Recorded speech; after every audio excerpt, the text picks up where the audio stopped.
Looking for something to do this weekend? Broward County Parks has you covered. Here are some activities to keep you entertained.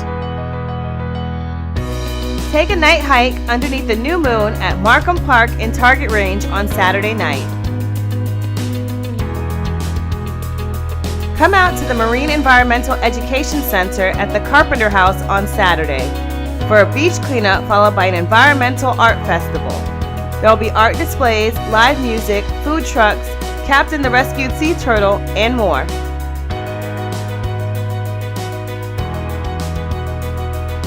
Ride a real train, just smaller, at Tradewinds Park and Stables this weekend. Our model steam train rides are pint-sized fun for the whole family. Snakes. Learn all about these slithery creatures at Fern Forest Nature Center's lecture series on Sunday. Live snakes will be present.